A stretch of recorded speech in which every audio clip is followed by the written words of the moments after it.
मेरे प्रिय आत्मन, सन्यास का अर्थ क्या है? क्या सन्यास का अर्थ दीनता है? क्या फकीर होने का मतलब दरिद्र होना है? मनुष्य की बुद्धि सदा बाहरी आवरण को देखती है। तुम समझते हो कि जिसके पास फटे कपड़े हैं, जो धूल में पड़ा है, वही त्यागी है, और जो सम्राट की भांति जी रहा है वो भोगी है। लेकिन ओशो कहते हैं कि असली सवाल बाहर क्या है इसका नहीं है। असली सवाल तो ये है कि भीतर क्या पकड़ा हुआ है। एक खोजी, एक सत्य का जिज्ञासु एक सूफी फकीर के पास पहुंचा। उसने सुना था कि फकीर का अर्थ होता है शून्य, जिसके पास कुछ ना हो। लेकिन जब वो पहुंचा तो उसकी आंखें फटी की फटी रह गईं। वहां दरिद्रता नहीं थी, वहां तो वैभव का साम्राज्य था। फकीर सोने के सिंहासन पर बैठा था। उसका आश्रम किसी राजमहल से कम न था। चारों ओर हीरे जवाहरात, सुख सुविधाओं का अंबार और बड़े बड़े सम्राट उसके चरणों में सिर झुकाए खड़े थे। खोजी के मन में बेचैनी होने लगी। उसका तर्क कहने लगा, ये कैसा फकीर? ये तो सरासर भोगी है। यहां योग कहाँ है? यहां तो केवल विलासिता है। उसे डर लगने लगा। उसे लगा कि वो भटक गया है। वो तो आया था सादगी सीखने, और यहां तो ठाट बाट का बाजार लगा था। फकीर ने उसकी आंखों में उठते तूफान को देख लिया। वो मुस्कुराया और बोला, मेरे प्रिय, अब आ ही गए हो तो कुछ दिन मेहमान बनो। ठहर कर जरा करीब से देखो, फिर जाना हो तो चले जाना। वो खोजी रुक तो गया, पर डरा हुआ था। उसे डर था कि कहीं वो भी इस सुख का आदी ना हो जाए। वहां का स्वादिष्ट भोजन, रेशमी बिस्तर और वे सेवक जो सुबह शाम मालिश करते, धीरे धीरे उसे रस आने लगा।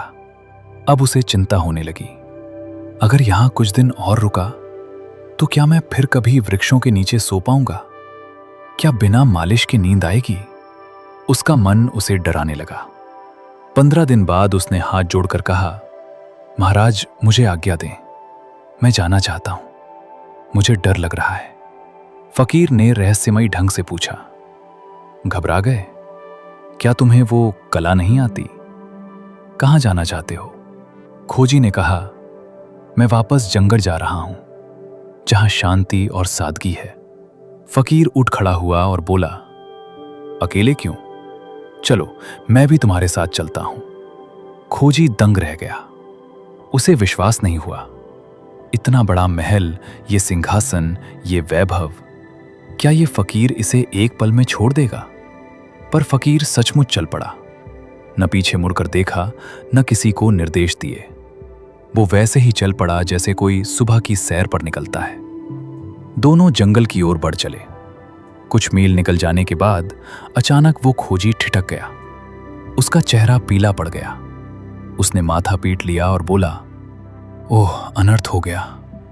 मैं उतावली में अपना लकड़ी का भिक्षा पात्र आपके महल में ही भूल आया।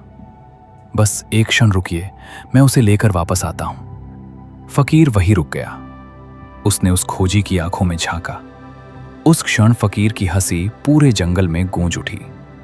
उसने कहा, बस यहीं हमारी राहें अलग होती हैं।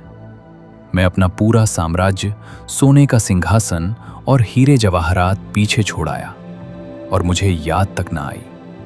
और तू उस लकड़ी के भिक्षा पात्र को भी ना छोड़ सका। तू उसे लेने वापस जाना चाहता है। फकीर ने हाथ जोड़कर विदा ली और कहा, मेरे दोस्त, अब हमारी दोस्ती नहीं चलेगी, क्योंकि तू अभी पकड़ने की कला में माहिर है और मैं छोड़ने की। मेरे प्यारो, सवाल ये नहीं है कि तुमने क्या पकड़ा है, महल या झोपड़ी। सवाल तो पकड़ने की वृत्ति का है।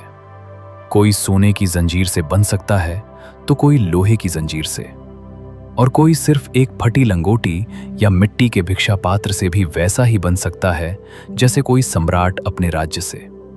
बंधन वस्तु में नहीं है, बंधन तुम्हारे मोह में है। अध्यात्म का अर्थ ये नहीं है कि तुम संसार छोड़कर भाग जाओ। असली अध्यात्म तो वो कला है जिसमें तुम संसार में रहो पर संसार तुम में ना रहे। जैसे पानी में कमल रहता है, पर पानी की एक बूंद भी उसे छू नहीं पाती।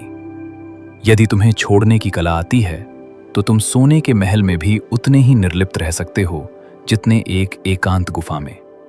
लेकिन यदि वो कला नहीं आती तो तुम जंगल में भी बैठकर अपने भिक्षा पात्र के सपने देखोगे। छोड़ना है तो वस्तु को नहीं, ममता को छोड़ो, तभी तुम असली फकीर हो पाओगे।